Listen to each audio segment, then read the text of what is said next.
Okay, hi everyone. My name is Callie. I'm the marketing director here with Promises Behavioral Health.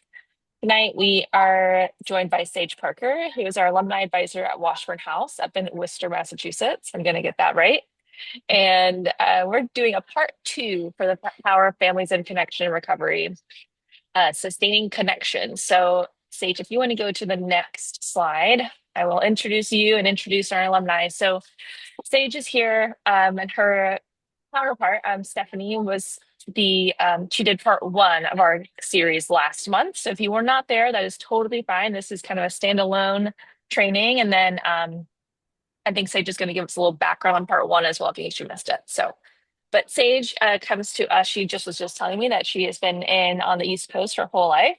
And um, she is our one of our alumni advisors in Worcester. So her role as an alumni advisor is to support individuals in recovery as they transition from treatment into a more community connected life. So her and Stephanie work very closely to foster ongoing engagement, peer support, and give resources to our alumni that graduate from that program. That is true across all of our facilities. So across the Promises Network, as someone graduates from one of our treatment programs, they enter into our Rooted Alumni Program to have lifelong connection to our treatment programs and to resources that we offer. You can go to the next slide. Here's just a quick overview of Promises. So as you know, if you're joining us today, you might have a loved one in Tennessee, Atlanta, somewhere in Texas. You're in the right place. So tonight, this is all about you and understanding how your relationship can be better and understanding loved one that might be in one of our treatment programs. If you have any questions or want to learn more about one of these other programs, you can just send me a message, send me your email. I'm happy to share those services with you. When you enter into a Promises continuum of care, just know that you might be someone that knows someone that's in a residential program. It might be a partial hospitalization program. It might be specifically the sexual recovery program in Tennessee.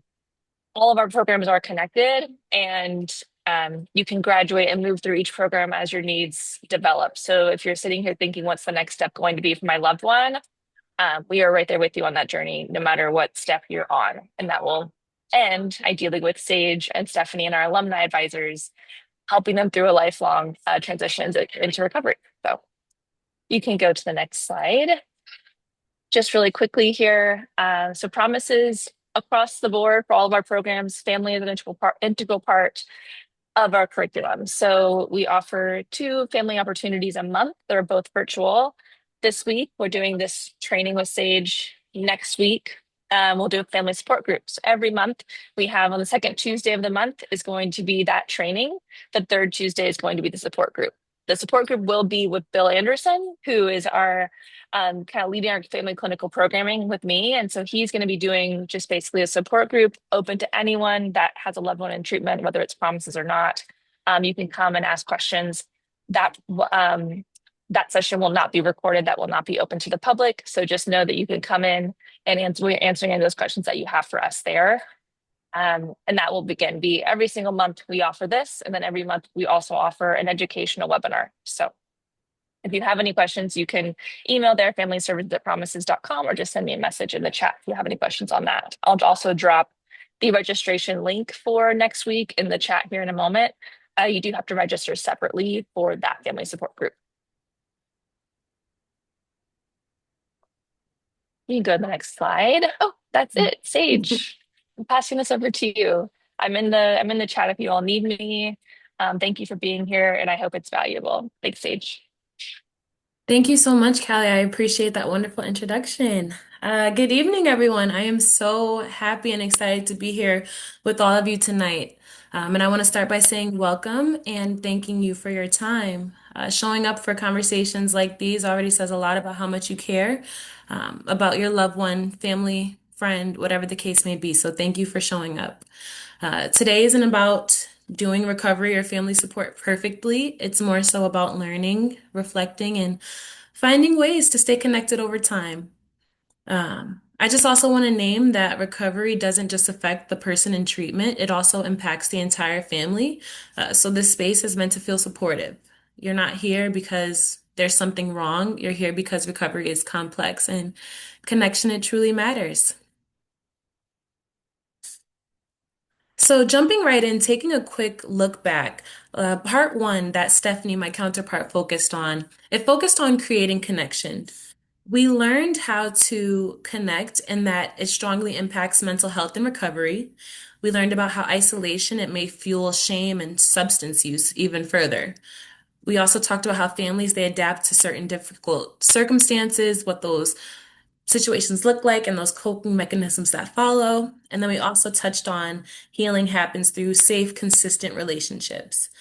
So that was part one that Stephanie beautifully covered. And today in part two, we're going to be refreshing that. We've talked about the importance of creating connection. So today we want to focus on sustaining it, especially when recovery stretches over a long period of time and things might not always feel clear or stable.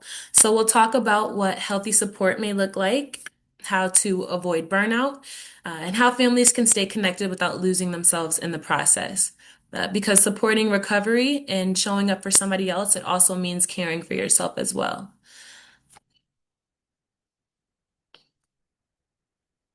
So, recovery is a family journey, and in full transparency, recovery is a journey that may look different for everyone involved.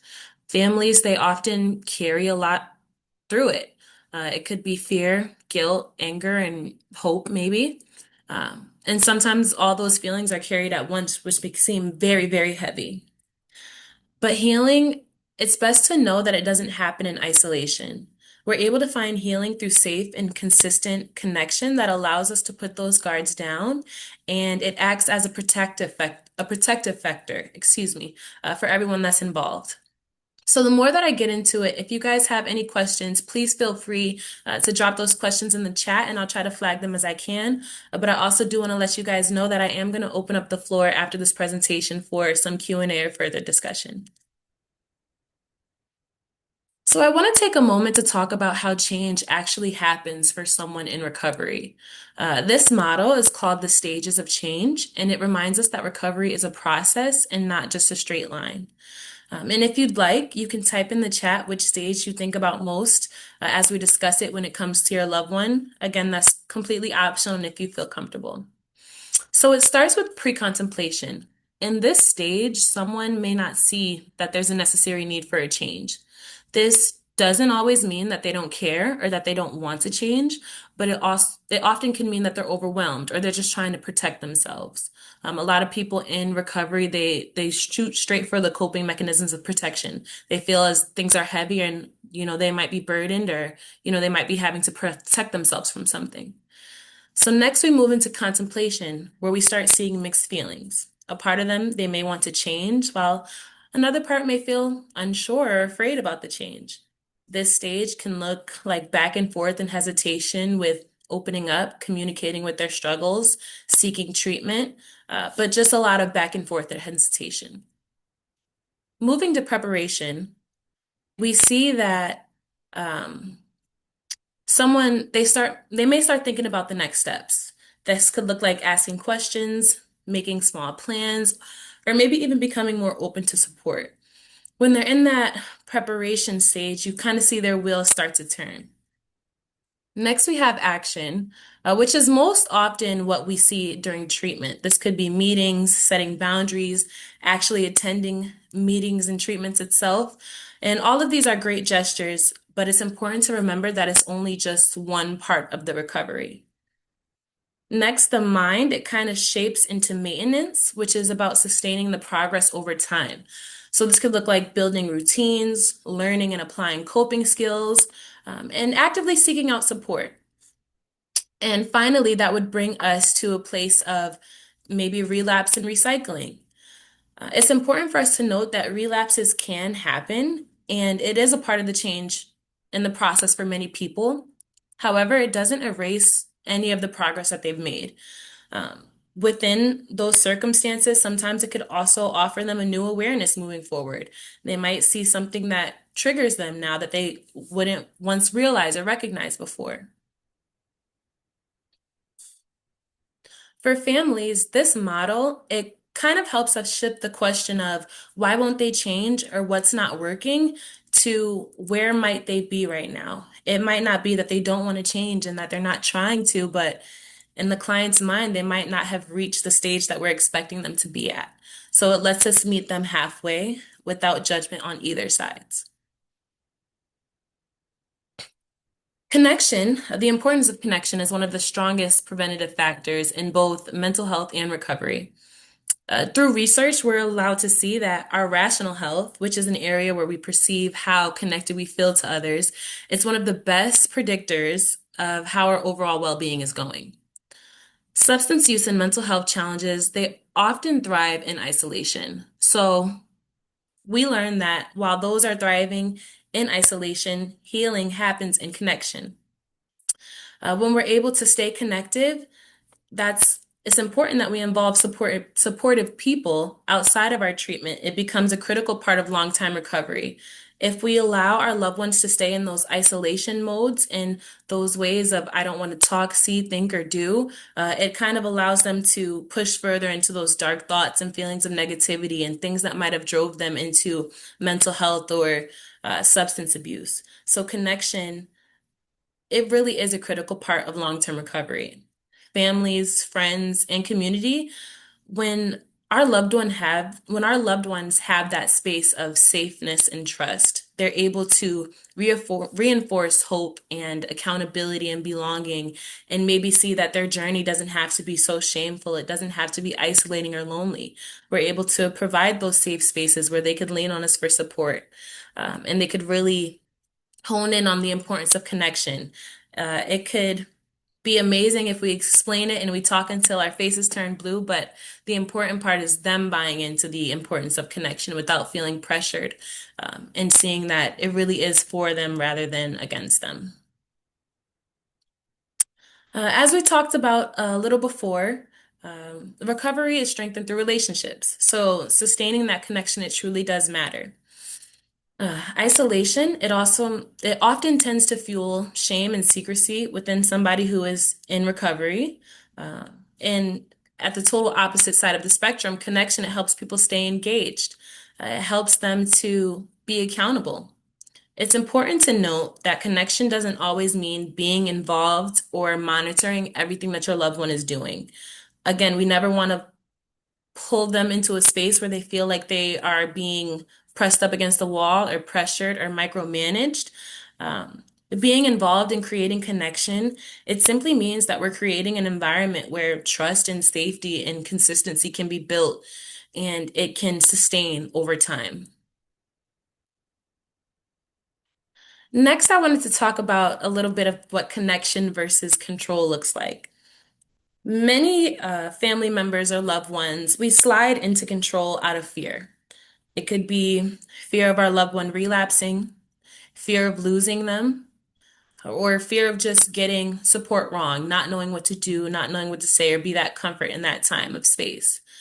Um, but connection, it doesn't mean ignoring concerns. It means approaching them with empathy, meeting them with curiosity, and respecting their autonomy. We can't connect with our loved ones if they're not ready to connect, if they're not ready to open up and let us in that next level.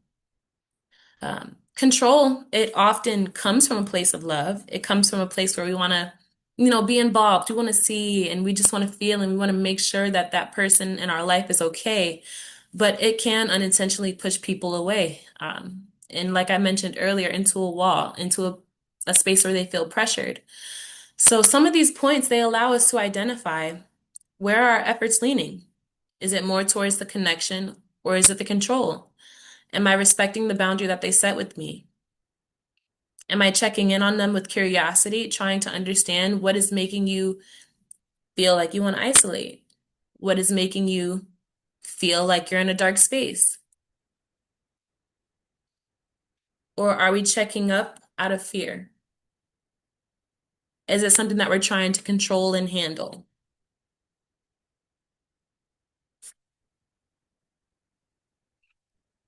The family brain, I wanted to talk about this slide because it's about shifting how we understand family behaviors from a place of judgment to a place of compassion.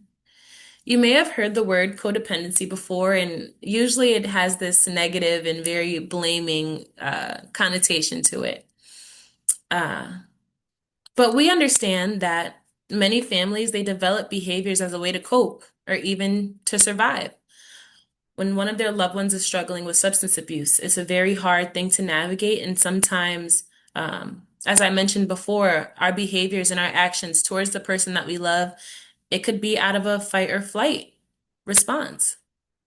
Research actually shows that our loved ones, we develop our own version of a fight or flight response to trauma, to things that we're going through, to things that our loved ones are going through. And that could look like hypervigilance over the person. It could look like controlling behaviors, trying to figure out the who, when, why, what, how of what they're doing. It could be trying to rescue them.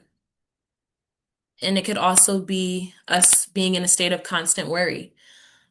But these patterns, they're not about enabling. It's not like you're trying to make your loved one codependent on you, or you're not trying to excuse their behavior. They're more so about safety and fear. You want to make sure that they're in a safe place. So you checking up on them, it might look like control to them. But in actuality, you're just fearful of what might be happening, what might be going on, what might they not be sharing. When we look at family behavior through this lens, it allows us to have more self-compassion and it helps families move from what's wrong with me? Am I not approaching the situation correctly to this now makes sense, why my loved one is acting this way, and I can learn new ways to respond. If I'm not triggered, maybe it can allow a safe space for my loved one not to be triggered.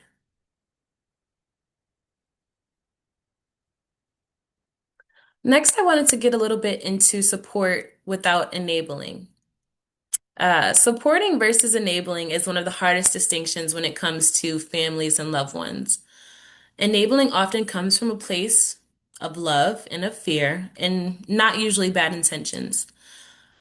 But the harsh reality is supporting recovery can feel uncomfortable. And that's because sometimes it involves us stepping back and allowing responsibility and growth to happen for our loved one, which is uncomfortable for them. And we never want to see the person that we love or care for struggling and, not knowing what to do with their independence. So we try to step in and support, but that line becomes blurred with enabling. Supporting, it communicates trust that you trust the person to do what is right on their own. Obviously, we want to allow them to learn and provide the steps, but that only works to a certain point. After a certain amount of time, we have to know that we trust them to take the information that we've given, to internalize the coping mechanisms, the treatments, the plans, all these good tools that we put in front of them. We have to trust them to use them on their own and to work out of their own autonomy. So while supporting communicates trust, enabling often protects people from the consequences that lead to change. And if we're constantly trying to protect somebody from the consequence, we never allow them that space to learn. We take away very, very, very important spaces for them to fall and fail. And when you fall and fail, you're allowed a chance to get up and figure it back out. So it's really important that if we're trying to communicate support, it could look like, I care about you and I'm worried. So what are we going to do from here? It's also important to note that enabling could look like allowing repeated mistakes and not bringing up what they've done wrong and what the consequence should be because you want to avoid the conflict. You want to keep everything at a peaceful state. But again, situations like that, it doesn't allow our loved ones to learn. It doesn't allow them the room to grow.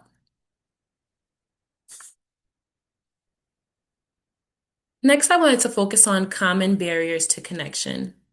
These barriers, such as fear of saying the wrong thing, not being able to move past hurt or broken trust in the relationship, the confusion between enabling and supporting, as I mentioned, having that burnout and feeling like you've exhausted all of your resources, all of your time, all of your finances, or even fear of them returning to old habits. These are common barriers to connection. But an important thing that, I just said is that they're common and they're human. They're human responses, and we can't let The fear of all these things hinder the connection that we can have. Many families, honestly, they are exhausted by the time that they reach this point. They fear that saying the wrong thing or reopening old wounds can make connections feel risky. But recognizing these barriers before it gets to that point, it helps us respond to our loved ones with compassion instead of self-blame, or instead of depression, instead of doubt, instead of fear. It allows us to humanely meet each other where we're at.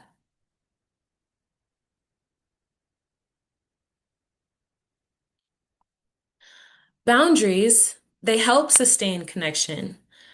In the previous slides, we talked about, how to connect and the importance of it. But again, having a connection can sometimes be very uncomfortable, and setting boundaries is one of those uncomfortable things that we have to do. They're made for clarity and safety. They're not supposed to be a form of control or punishment towards ourselves or towards the people that we love. Healthy boundaries, they allow us to help relationships last by setting clear expectations and limits. They support the ideas of independence and trust rather than trying to control and building resentment. When we're in a space where we could set clear boundaries for not only ourselves, but for our loved ones, we're setting out to protect both the person in recovery and us as family, us as friends, us as companions. Boundaries are helpful to both sides, and they could look array of different things. You could be setting personal boundaries. What am I going to do with my time and my space? What am I going to allow and what am I not? Emotionally, what can you handle? What becomes too overbearing for yourself and what becomes too overbearing for your loved one?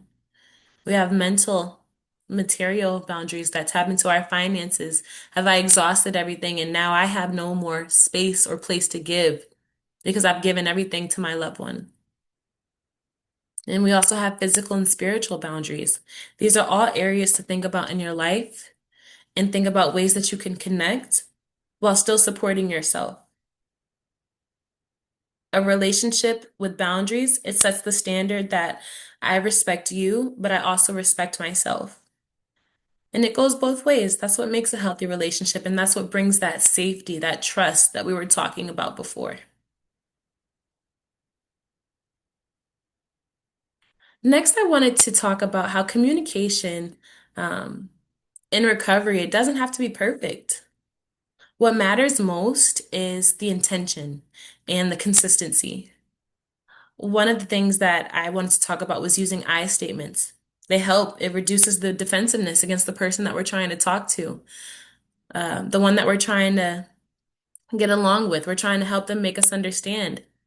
Instead of saying, you keep on messing up, you keep on hurting me, you're doing this, you're doing that, it pushes them up against that wall.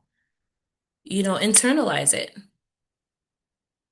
I really felt disheartened when you did this to me. I didn't know how to respond to you when I seen you at such state. It allows conversation for both. It gives them a chance to step back and say, hey, what did I do to bring you to where you're at? Rather than that defensive, hey, you did this and now I'm going to shut down. Now I don't know what to hear and I don't know how to cope because I just feel attacked. Um, it allows us to hear our loved ones out as well. When we listen, we should listen to understand instead of listening to respond. And that could definitely feel hard. It is way easier said than done, especially when emotions are running high. But it will be easier to communicate and listen when we understand that validating, it doesn't mean that you agree with what they're saying. It doesn't mean that are saying that they're completely right. It just acknowledges their feelings without dismissing them. And that's what allows the space for healthy communication. You start seeing the walls come down slowly but surely. Connection doesn't have to come from big conversations. Small, consistent actions, they matter just as much.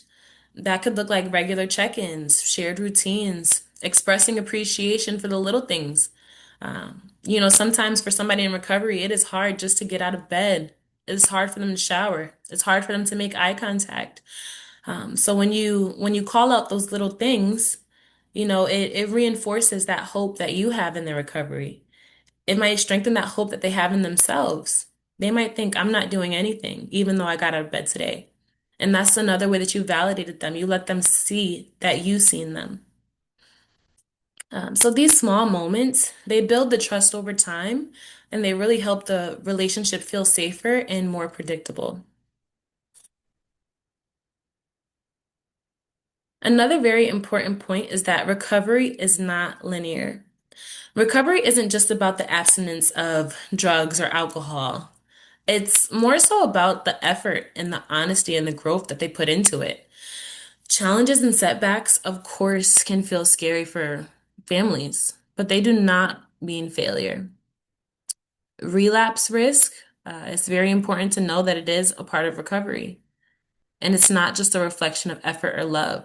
So, as I mentioned before, celebrating those small wins, it helps reinforce that you have hope, that you're staying grounded, and it helps prevent reactions driven by fear from both yourself and from your loved one. And when things feel shaky, again, as I said, all these things, all these practices, they're easier said than done. So when things are feeling shaky and you kind of at a crossroads, it's okay to revisit the boundaries and to lean on outside supports. You don't have to try to manage everything alone. That's when things become overwhelming. And now we're back to having those reactions that are driven by fear. We're back to enabling instead of supporting. We're back to control versus connection. So it's really important to remember that recovery isn't linear and allow yourself to be okay with where it's at. So family involvement in treatment matters for a ton of reasons, but most importantly, it helps us understand the full picture. Loved ones, with you guys being involved, it could help provide context, identify patterns. We're able to get information that support and more accurately helps us assess whatever the person is going through. Families, they help identify resources and supports that may currently exist in our loved ones' lives, which strengthens recovery because we're able to build a stronger network. We're able to build a stronger foundation for the person that we love. When families and treatment is informed and involved, it increases engagement with the person that is seeking treatment, excuse me. And it also can reduce the risk of early dropout. Ultimately, having families involved, it helps bridge that gap between treatment and real life. We both, at some point, we may get different versions of this person, and we're the connecting pieces.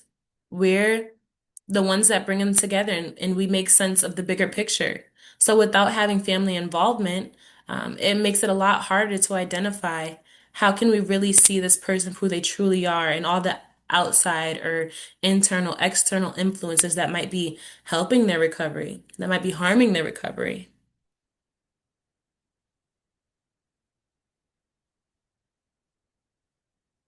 It also allows us to identify the resources, and as I mentioned, have that full assessment and then increase compliance.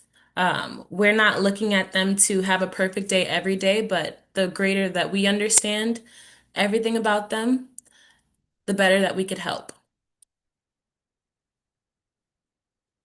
Another very important part is that families, they often focus so much on supporting their loved ones, they very often forget about themselves. And then it's important to know that your well-being, it matters too. And it's not just for you, but for the recovery environment as a whole. There's support groups, there's therapy, there's education that provides spaces where you don't have to explain or justify your feelings. Because the truth is, dealing with somebody in recovery can be very heavy. It's a roller coaster at times. And just as much as they need support, we need support too. In the chat, after I'm finished with the presentation, I would love to leave you guys the links to Alcoholics Anonymous and Narcotics Anonymous family groups. If you're interested, please explore these options. They are amazing help with, as I mentioned, just showing up as yourself as a loved one. You don't have to explain or justify your feelings. You have that extra line and that extra base of support. So you're not only walking with your loved one, you're not walking alone. You're walking with other family members who understand and who get it too. You deserve care and rest and support. And taking that time to take care of yourself does not mean that you're abandoning the person you love. It means that you're showing up for them in a healthier way, in a way that's less explosive, in a way that's not understanding, in a way that is connection. So as I mentioned, I will definitely make sure to leave those websites after I am done sharing my screen. Next, I wanted to move into a little bit of reflection. Um, you could silently reflect, or you could always drop it in the chat, but it's important to ask yourself, what does supportive connection look like for my family? Do we connect through talking? Do we connect through music? Do we need therapy groups? Do we need to take some time and just sit in silence? Connection looks different for everyone. So when you're able to identify what is and what isn't working for your family, what has been and what hasn't been, you're able to move from there. See, maybe I need to try a new route. Maybe I need to go a new way. Ask yourself, where do you feel most challenged?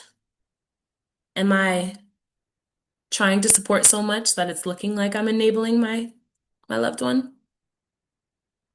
Am I trying to connect, but I'm not seeking to understand? I'm seeking to be their reason. I'm trying to tell them they should do X, Y, and Z, but yet they're still in a phase of figuring themselves out. They're still in a phase of, pre-contemplation, trying to make sense of what they're going through themselves. And then lastly, what is one small change that you could make, whether it's for you or whether it's for the person that is in treatment? You don't need to have the answers to these questions, but even noticing one area where you feel challenged or one small change that you want to make is just as impactful. It's just as meaningful. Remember that reflecting is also a form of care. Change, it often starts when we're aware of what needs to be changed. And if you're comfortable, you could type one word or one phrase that stood out to you today. Type something that you want to further reflect on. Again, all of that is optional. So I wanted to circle back around because we talked about a lot today, but I definitely want to highlight some key takeaways. If there's one thing to remember, it's that connection is a powerful recovery tool. In families, they play a vital role in being healthy support. And healthy support, it balances compassion with boundaries. Healing doesn't just belong to the person in recovery. It's possible for everyone involved. So what are you going to take away today? Is it going to be ways to further connect with your loved one? Is it going to be ways to set those healthy boundaries? Whatever it is, you know that it's going to be possible for you to create a positive environment and a sustainable relationship. You can't have a connection that sustains without trust, without empathy, without understanding, and definitely not without boundaries.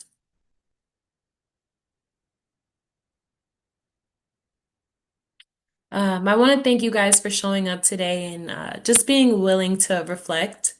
These conversations aren't always easy, but your presence, it matters, and I'm so grateful that it was here today.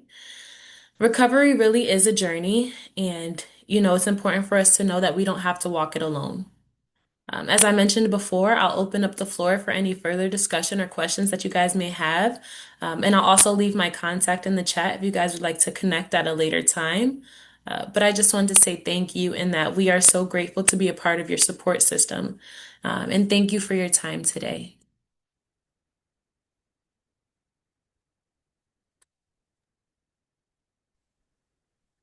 Thanks, Sage. Y'all, Mhm. if you guys did anything else, we're here next week. Same time, new link. That was great. Thank you so much. Y'all have a great rest of your evening. And we'll be sure to share the slides and save the information through CEGO after the seminar. Thanks, y'all. Have a good evening.